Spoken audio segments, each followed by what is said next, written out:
Some trails are never meant to be walked twice. They vanish the moment you leave them, swallowed by moss memory and the silence that follows a missing child's name.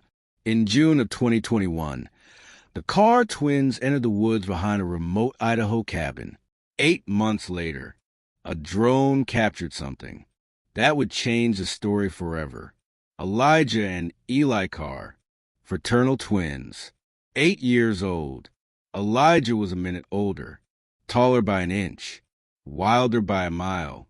Eli was observant, quiet. He had the kind of stillness that made adults uncomfortable, like he knew things he hadn't been told yet. To their parents, Ben and Marissa, they were two halves of a single rhythm, one heartbeat in stereo. The trip was supposed to be simple, a weekend getaway, a short break from the digital haze of town life. Marissa had found the cabin online, a timber A-frame tucked deep in the Clearwater Mountains, unlisted on major maps. No Wi-Fi, no neighbors, just a well-reviewed promise of stillness. Ben was hesitant. The road looked like it hadn't been driven since the 90s, but the kids were excited, and they needed time, especially after what had happened in the spring. They arrived Friday evening. By Saturday morning, Elijah was already pressing for a hike. The cabin's guest book listed a looping trail behind the property, a narrow cut that wound 3 miles up into the pines, and looped back around past a shallow creek. Marissa packed water. Ben grabbed the emergency radio. Eli sketched the tree line in his notebook. They set out at 8:06 a.m. The boys darted ahead. They always did. The forest closed behind them like a slow exhale. Sunlight filtered through branches that creaked louder than expected. Birds flitted overhead, but none sang. Marissa noticed that. She always noticed when the silence felt heavy. By 8:47 a.m., they reached the fork in the trail. A faded wooden sign read, "Left, Ridgeview. Right, Luke Creek." Elijah took the left. Ben called after him. Eli followed, half laughing. By the time Marissa and Ben turned the corner, only Elijah was waiting. He wasn't laughing anymore. His face was pale, hands clenched. His backpack strap had snapped. It dragged behind him like a tail. "Where's your brother?" Ben asked. Elijah didn't answer at first, just pointed to the trees. He went in. He whispered. He said he heard something. What did he hear? He said someone was calling his name. The search started immediately. Ben ran the direction Elijah had pointed. The trees grew denser, the ground steeper. No tracks, no broken branches, nothing but pine needles and cold air. By 9:22 a.m., they reached the ranger radio frequency. By 10:10, the first responders arrived. Within 2 hours, 30 volunteers, a K-9 unit, and a drone team joined the search. They found no sign of Eli. No hoodie, no water bottle, no prints, no trail. The loop trail they followed didn't loop, at least not anymore. The section past the creek had collapsed in a landslide the year before. Locals had stopped using it altogether, but the Carrs hadn't known that. Day 2 brought heat-sensing drones. No heat signatures. Day 3, divers searched the creek bed. Nothing. Elijah stopped talking. Wouldn't eat. Wouldn't draw. Only stare at the same window in the cabin's small den. He scratched something into the wall beside the frame with a safety pin. He's not in there. He's under it. Marissa didn't ask what he meant. She was afraid of the answer. Day 5, a volunteer brought something in. Found lodged beneath a fallen tree, maybe a mile west of the original trail. A cassette tape, weather warped, half cracked, but still intact. No label. Inside the battery slot, a torn corner of a notebook page. It read, "Don't listen at night." The ranger station still had a portable player. They gathered around. Ben, Marissa, Elijah, 3 deputies, a wildlife officer. They press play. Static at first, then footsteps, crunching pine, a low whistle, then Eli's voice. Still walking. I think it loops different if you walk slow. He said to stop saying my name. But I didn't. I miss my mom. I miss. Click. The tape stopped. They checked the reels. There was more recorded, but something had cut the signal. They tried to rewind. The deck wouldn't let them. It jammed every time they pressed the button. Ben took the tape outside, laid it on the porch, smashed it with a flashlight. Marissa didn't stop him. Neither did Elijah. Day 7, the official search ended. The sheriff called it a disappearance. Accidental, likely exposure, followed by wildlife interference. No body recovered. Case open, pending leads. The cars went home on June 16th. The cabin remained empty. The owner didn't relist it. Too many questions. Too much noise left behind. 8 months passed. Then, in February of 2022, a drone mapping project from a college in Spokane captured something it shouldn't have. A boy, standing alone, in a clearing that didn't exist on the topographical records. Red hoodie, back turned, facing a tree with a split down the middle. The footage was silent until the final frame, when the boy turned his head and smiled. Sometimes it's not the thing you see that haunts you. It's the second before, when your mind realizes something is wrong, but your eyes haven't caught up yet. That's what happened when the drone video was posted online, only 32 seconds long. But it changed everything. The footage was captured by a student at Eastern Washington University. He was testing photogrammetry software for a forestry mapping project, a standard sweep over the ridge above Clearwater. No intention to capture anything human, just canopy textures, elevation, tree health. But at timestamp 017, his drone dipped between 2 old-growth pines and revealed something that should not have been there. A clearing, perfect circle, ground scorched black, and in the center, a boy, small, still, wearing a red hoodie. The video was uploaded to a shared class folder. A teaching assistant watched it first, paused, rewound, sent it to the professor, then to the sheriff's department. Marissa and Ben Carr were called in. The moment the image hit the screen, Marissa dropped her coffee. The mug didn't break, but her hand wouldn't stop shaking.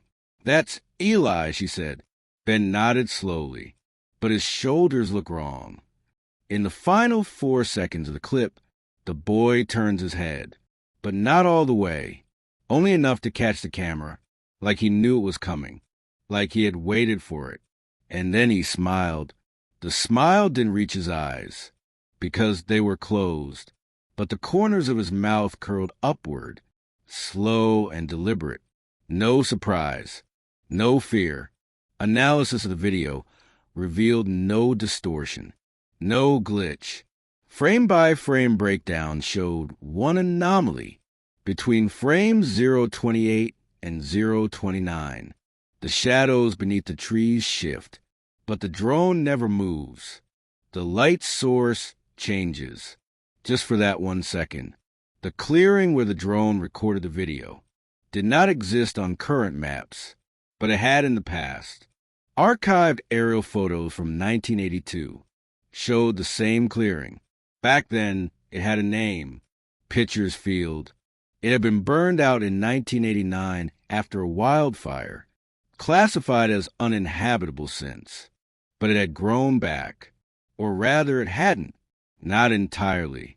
When a ranger team visited the site 48 hours after the drone footage surfaced, they found something worse than absence. They found presence. The clearing was there, but the trees were wrong. They bent inward, as if pulled by something at the center. No footprints, no signs of recent movement, but the soil was warm, despite snow on surrounding ground. And in the center of the field, they found a shoe, children's size too, red laces, torn at the toe. Marissa recognized it instantly. It was Eli's, but that wasn't what made the ranger pause. What made him radio back to base. Inside the shoe, tucked in the heel fold, was a note, written in blue marker, faded, but legible. Elijah isn't me. The writing matched Eli's school journals. Handwriting confirmed by 2 analysts.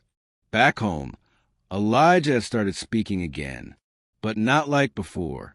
He spoke in short bursts, out of sleep, in the shower, in the car, always in places where his parents couldn't quite catch the full sentence.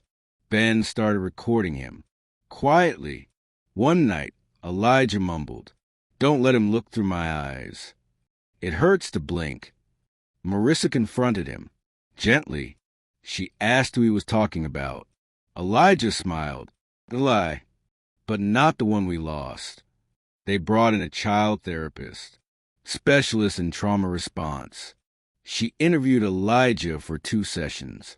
He spoke freely about the forest, the sound it made when no one was talking, the way the ground had a heartbeat if you lay very still. He spoke about the dream he kept having. "There's a room," he said, "but it doesn't have walls, just roots. He's in there. He doesn't like that I'm out here." When asked who he was, Elijah pulled out a drawing. Crayon, black and green, a figure standing in the trees. No face, only teeth, smiling. Beneath it, he'd written, "My turn."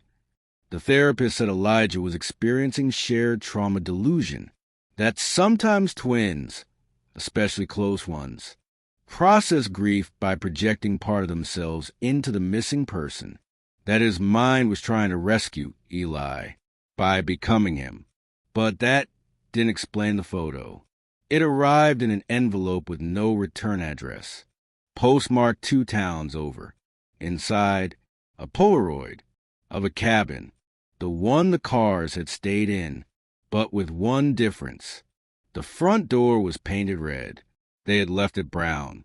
In the window, 2 boys stared out. One wore the red hoodie. The other wore something else, a coat the cars didn't recognize. Elijah swore it wasn't him. Ben flipped the photo over. On the back, written in pencil, "This time let me stay." The sheriff reopened the investigation officially. For the first time, they began to suspect something else was at play. Not a crime, not an animal, but something with memory, something that had taken a name and turned it into a key. That night, Elijah stood outside, barefoot, staring up at the stars. Ben followed him, watched from the doorway. He heard Elijah whisper, "He's under the ground. And I'm next." Sometimes the place you're standing remembers more than you do. The wind in the trees carries your voice back. A second late, the shadows stretch farther than they should, and the soil, if you're still enough, feels like it's breathing. That's what Elijah said the morning they found the cellar. It started with the drawings. They were changing. Eli's figure was no longer smiling. The mouth was open wider now, the teeth longer. The eyes had turned into rings, concentric, growing, like tree rings, or something trying to mimic them. Elijah wouldn't stop drawing. Pages taped the wall, crayon on the backs of old bills, even on his own arms. And always, the cabin, but now it had stairs, leading down, beneath the floorboards, into earth that pulsed like a heartbeat. Ben recognized something in the images, a pattern from childhood. One night, after Elijah had fallen asleep, he climbed into the attic, dug through old boxes, and found what he was looking for, his grandfather's journal. Ben's grandfather had built the original cabin on Foxtail Ridge, not for vacations, for isolation. Inside the journal, maps, plant notes, sketches, and then wedged between pages, a Polaroid, faded with time, of two boys sitting on the same cabin steps, one smiling, one not. Ben's blood turned cold. One of the boys looked just like Elijah, the other like Eli. On the back of the photo, 1934. Don't forget which one came back. He flipped further through the journal and stopped at a diagram, a circle of trees, a trapdoor, stairs. Beneath it, the words, root cellar, only opens once per name. He brought it to the sheriff the next morning. The coordinates led to a hill, one they'd searched back in June, but not beneath it. A search crew was assembled. They dug. 6 feet down, they hit timber, a square hatch, rusted, nailed shut from the outside, covered in pine roots that clung like veins. It took hours to break through. When the door opened, air escaped like a sigh. Dry, still, warm. They descended slowly. The stairs creaked in protest. The space below was small, no wider than a bedroom, and inside they found a cot, a red hoodie, a cassette recorder, and a wall covered in carvings. 12 names, scratched in with what looked like a nail, all dated, all 10 years apart. 1934. The last name, E. Carr, 2021. The deputy turned to Ben. That's your son. Ben nodded. But that doesn't make sense. They examined the recorder. It still had batteries. Tape still inside. They pressed play. If you find this, it means I didn't win. Or maybe he did. I'm not sure which is better. Elijah's voice, but not how he sounded now. Older, cracked, tired. I followed Eli, but it wasn't him. He looked like me, talked like me, but it wasn't. We played for a while, and then he asked which one of us should stay. The tape hissed, then resumed. He said it's always twins. Always has been. One keeps the name. The other keeps the place. I said I wanted to go home. He said that was fair. But now I think maybe I'm not the one who made it out. Click. The room fell silent. Marissa dropped to her knees, sobbing. Ben backed away from the tape player, like it had spoken to him directly. They sealed the cellar, marked the site, filed a report. But officially, there was nothing to investigate. No law had been broken, no crime committed, only a family, slowly unraveling beneath the weight of a truth no one wanted to say aloud. That night, Elijah disappeared again. Window open, drawings scattered across the room, a note left on his pillow, crayon on torn paper. Don't follow. It's already watching from behind your eyes. Ben ran into the woods. No flashlight, no boots. Marissa called the sheriff, but they found Elijah by dawn, sitting beside the creek, smiling, eyes closed, humming a lullaby. Only Eli had known. When asked what happened, Elijah opened his eyes, looked at his mother, and whispered, "He let me come back again." They kept calling him Elijah, because that's who came home. He ate what Elijah liked, spoke like him, knew every memory, every birthday, every scar. But something was missing, and not just his brother. It was in the pause before he answered, the slight delay in his smile, like he was sinking himself to a story he didn't quite belong to. Ben watched him carefully, documented things, what he said, what he forgot, what changed. The handwriting was slightly slanted now. His drawings were cleaner. Too clean. But the worst part? He'd stopped using red crayon altogether. The The psychiatrist suggested letting him rebuild routine. The trauma had fractured his sense of identity. Recovery would take time. But Marissa wasn't sure they brought home the one who needed healing. She was starting to believe they'd brought back the wrong one. It was a Thursday morning when Elijah spoke to the window again. Eyes closed, head tilted, humming. Ben walked into the room, recording silently. The boy turned and said, "I don't think the spiral's done with us yet." Ben asked what that meant. "There's more names," he said. "It keeps lists. And you can't take your name back once you give it up." Ben went to the cellar that night, alone, flashlight in one hand, journal in the other. He broke the seal they placed, descended the rotting steps, and turned on the recorder again. This time the tape didn't speak, but something else did. Whispers, not voices, not quite, more like memory, spooling in reverse. His own childhood voice, his father's laugh, a door slamming, footsteps, and Eli's voice. He's not a twin anymore. He's just what's left. Ben collapsed on the steps, sat there for hours. By morning, he burned the journal, sealed the cellar shut, this time with concrete. But it didn't help, because Elijah was changing. At night, he spoke in two voices, layered, one slightly behind the other, saying the same words, in unison, then out of sync, then switching places. "What if I'm both?" He asked that once, on a drive through the ridge trail. What if one of me came back, and the other just waited long enough to learn? Ben slammed on the brakes, told him to stop. Elijah just smiled, not like before, but like the boy in the drone footage. Eyes closed, still smiling. Marissa left in March, not permanently. She said she needed time to think, to remember what Eli really sounded like, because Elijah's voice had started to drift, not deeper, not higher, just sideways, like a recording being replayed to the wrong speaker. One morning, Ben walked into the kitchen, and the boy was gone again.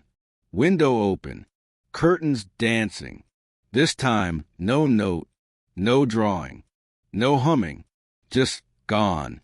But the door was still locked, and the motion cameras hadn't triggered. Ben checked the entire house. And then, in Elijah's closet, he found a trapdoor. Small, new, but sealed from the inside. It opened easily, just air beneath, and a single piece of notebook paper. Crayon. One sentence. "I gave it back." He filed a report. Another missing person. Another car twin. But this time, there were no search teams, no drones, no press conferences, just a silence that stretched, like shadow at sundown, until 2 weeks later. A ranger on firewatch duty reported seeing two boys walking the tree lane at dusk, both in red hoodies, both smiling. When asked why he didn't follow, he simply said, one of them wasn't touching the ground. The cabin remains vacant now, overgrown, but intact.